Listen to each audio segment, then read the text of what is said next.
Hello everyone, मी संभाजी कुंभार. आज आपण पाहणार आहोत Stokes theorem. What is the Stokes theorem?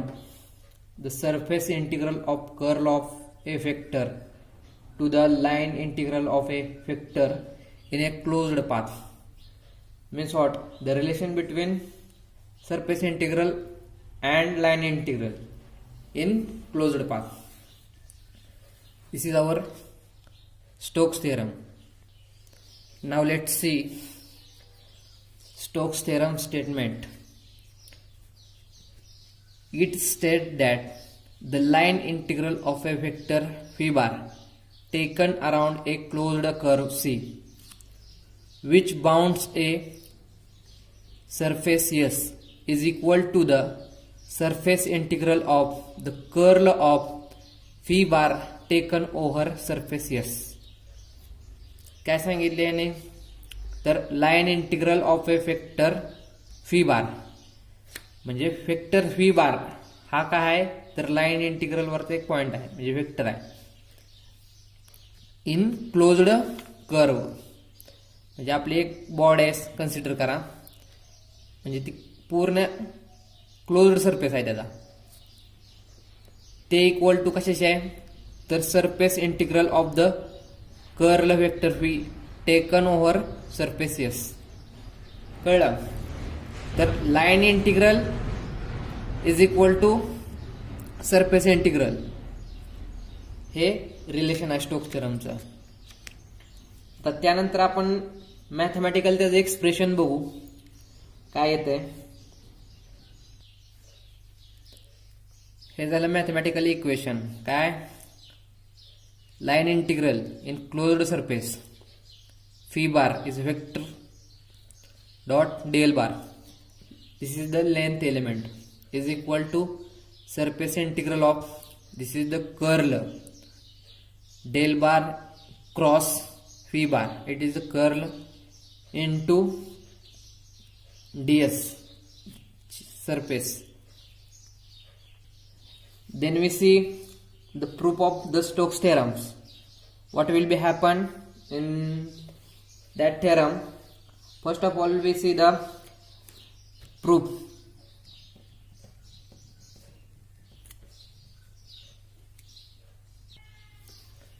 आता प्रूफ मध्ये बघणार आहे आपण की समजा एक सर्क्युलर बॉडी आहे, बरोबर.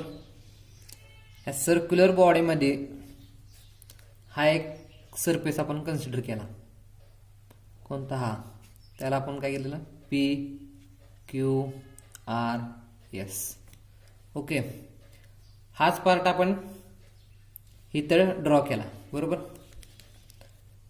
हा वाय ॲक्सिस आणि हा एक्स ॲक्सिस, आणि त्यामध्ये हा इथला part P Q R S हा रेक्टँग्युलर इथं ड्रॉ केला, जो की क्लोज्ड पाथ सरफेस आहे, बरोबर.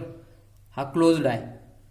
पी पासून स्टार्ट होतो, पी क्यू आर एस, नंतर पी पर्यंत येतो, म्हणजे काय झाला? क्लोज्ड पाथ झाला. त्याचे कोऑर्डिनेट दिलेत.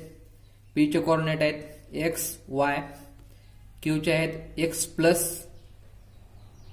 डेल्टा एक्स आणि वाय, आरचे कोऑर्डिनेट आहेत x plus delta x and Y plus delta y, एसचे कोऑर्डिनेट आहेत x and Y plus delta y. आता ह्यातील डेल्टा एक्स आणि डेल्टा वाय हे काय आहेत? तर लूपच्या साइड्स आहेत, बरोबर. कुठल्या प्लेनमध्ये? एक्स आणि वाय प्लेनमध्ये. त्यावेळेस आपलं लाइन इंटिग्रलचा एक फॉर्म्युला आहे लाइन इंटिग्रलचा, P bar dot del bar. Okay. ही लाईनच आहे आता एक प्रकारची, म्हणून आपण काय घेतलं? P bar into del bar. आता नंतर आपल्याला एक 4 इक्वेशन बघायचे, म्हणजे contribution to circulation by various sides of counter. म्हणजे काय असतंय? तुम्ही एक सर्क्युलर बॉडी कन्सिडर केली, सपोज आपण बॉल कन्सिडर करू. तो बॉलचा सरफेस कसा आहे तर कर्वेचर आहे, बरोबर. म्हणजे तो काउंटर आहे, त्यामुळे आपल्याला एक फिक्स व्हॅल्यू मिळणार नाही. किंवा परपेंडिक्युलर एखादा प्लेन असतो किंवा बॉक्स आपण कन्सिडर केला तर त्याचं कसं तर डायमेन्शनल स्ट्रेट लाईन असते. तसं बॉलची म्हणजे सर्क्युलर बॉडीची जर कन्सिडर करायला गेलं तर आपल्याला तिथं कर्वेचर मिळतो. मग त्या कर्वेचरमुळे काय होतं तर काही क्वांटिटी पार्शियल डिफरन्शिएट आपल्याला करावं लागणार आहेत. आपण ते पुढे बघूया. पहिल्यांदा आपण ती इक्वेशन लिहून घेऊया. आता इकडे लक्ष द्या. Contribution from side P Q. आता ही साइड पी टू क्यू, त्यावेळेस आपल्याला व्हॅल्यू काय मिळाली phi X delta X. Phi काय म्हणलेलं आपण वेक्टर क्वांटिटी म्हणलेलं. फी ऑफ एक्स, एक्स न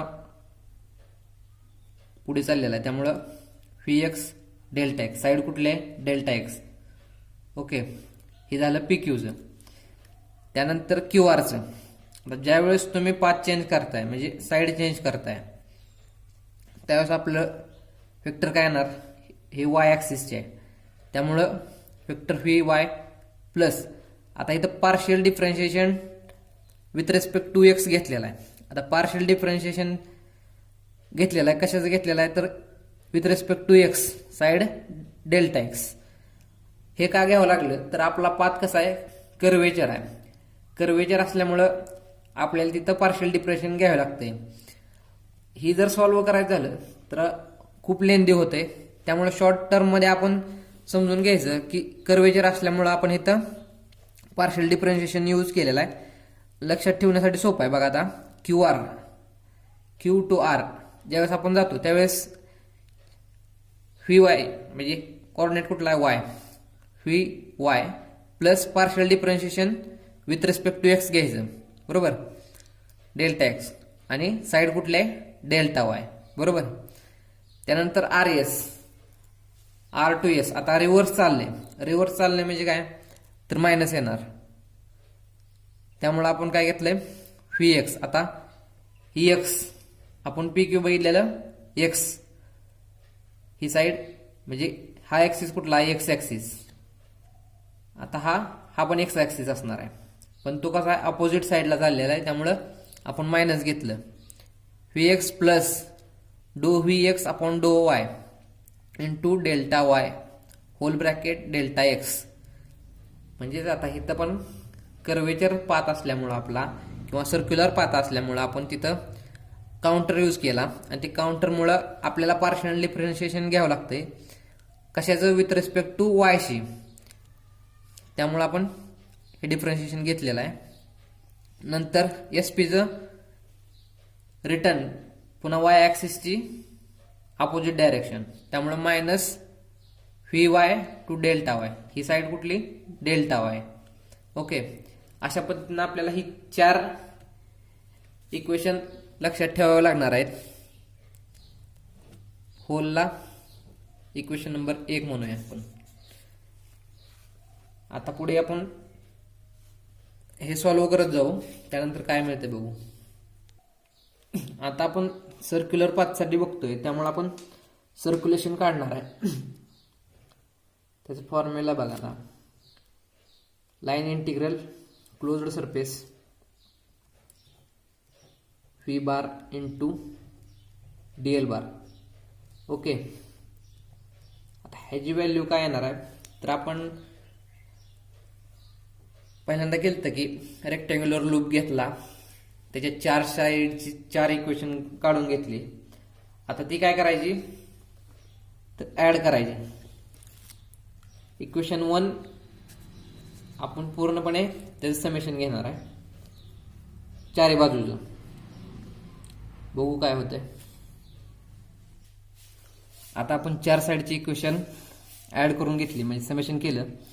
त्यावेळेस आपल्याला पहिल्यांदा टर्म काय मिळाली तर V X delta X plus second term V Y plus डो V Y upon doe X into delta X whole bracket doe Y minus third term V X plus डो V X upon डो Y into delta Y whole bracket delta X minus V Y into delta Y. अशा पद्धतीने आपण 4 equation add करून घेतलेत. त्यानंतर यांचं simplification केल्यानंतर आपल्याला काय मिळतंय, डो V Y upon doe x minus डो व्ही एक्स अपॉन डो Y into delta x delta y. आता आपल्याला माहिती आहे की ही टर्म कशी आली. ज्यावेळेस आपण पूर्ण ब्रॅकेटचं सिम्प्लिफिकेशन करतो त्यावेळेस ही टर्म शिल्लक राहते.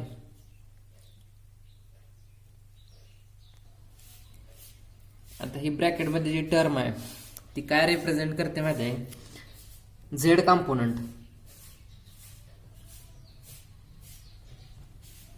ऑफ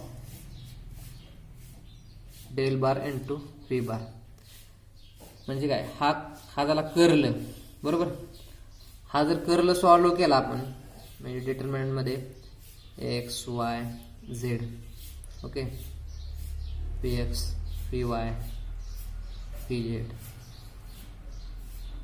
डो बाय डो एक्स डो बाय डो वाय डो बाय डो झेड, ओके.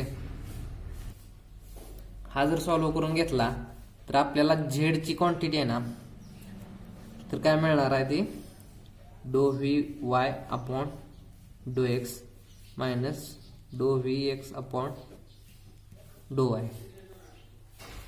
म्हणजे काय झाला आपला हा कर्ल, ओके. त्याच्यावरून आपण ही व्हॅल्यू घेतली. आपलं फायनल आन्सर बघा आता ह्याचं, line integral of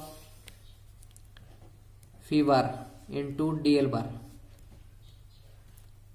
is equal to काय मिळालं आपल्याला, तर curl vector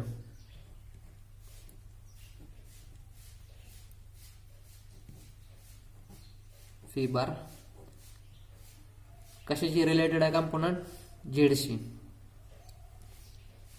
into side delta X आणि डेल्टा वाय.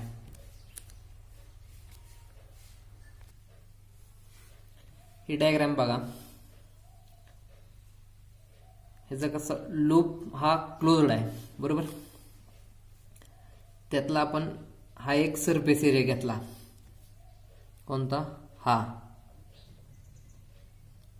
जो शेडेड आहे. नंतर ही एक लाईन कन्सिडर केली त्यातली, म्हणजे लाईन वेक्टर लाईन, त्याची पोझिशन बघा.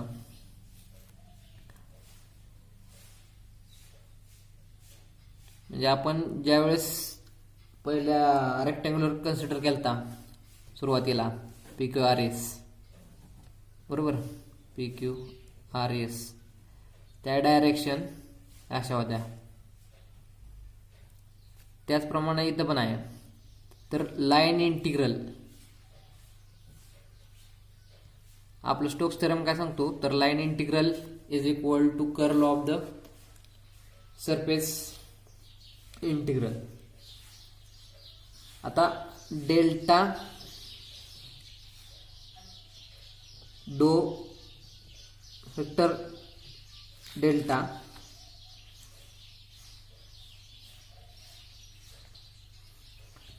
Cross phi bar of z component perpendicular to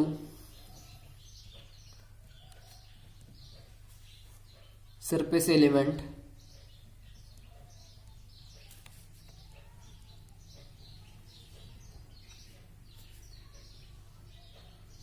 delta S. म्हणजे हा जो कर्ल आहे तो परपेंडिक्युलर कशाशी आहे तर सरफेस एलिमेंटशी. सरफेस एलिमेंट म्हणजे हा. आता त्यांनी काय सांगितले की we have taken N cap. N cap is unit vector. It is perpendicular to the surface element ds. म्हणजे हा युनिट वेक्टर एन कॅप हा सुद्धा परपेंडिक्युलर कशाशी असणार आहे the surface elementची, that is delta S.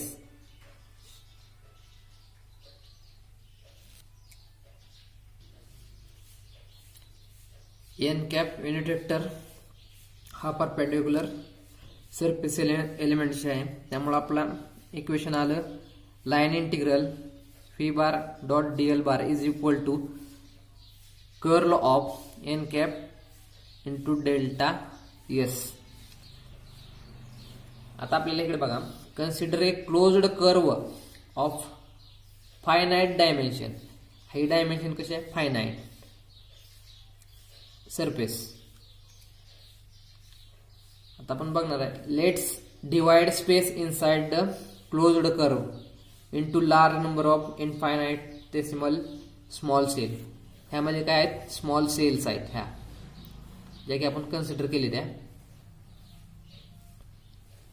If we find circulation due to this elementary cell and add up the contribution to the line integral of adjoining meshes neutralize each other because they are transferred in opposite direction. म्हणजे ह्या line कशा आहेत? काही straight आहेत but opposite आहेत. त्यामुळे आपल्याला hole लाईनची जर सम घ्यायची असेल तर आपल्याला काय करावं लागणार आहे? कर्ल घ्यावा लागणार आहे. मग फायनल इक्वेशन काय येणार? Line integral phi bar into DL bar okay is equal to surface integral del cross phi bar. हा कर्ल आहे N cap unit vector into DS. आता आपल्याला ह्याचा यूज जर बघायचं झालं, ज्यावेळेस आपल्याला लाईन इंटिग्रल दिलं जाते किंवा लाईन दिलेली असते, त्याच्यावरून आपण सरफेस एरिया काढू शकतोय. Use the Stokes theorem. हा थेरम युजफुल कसा आहे? तर आपल्याला लाईन दिली, सपोज लाईन दिली, लाईन वेक्टर दिलाय, त्याच्यावरून आपल्याला सरफेस एरिया काढा सांगितलाय. मग आपण काय करणार?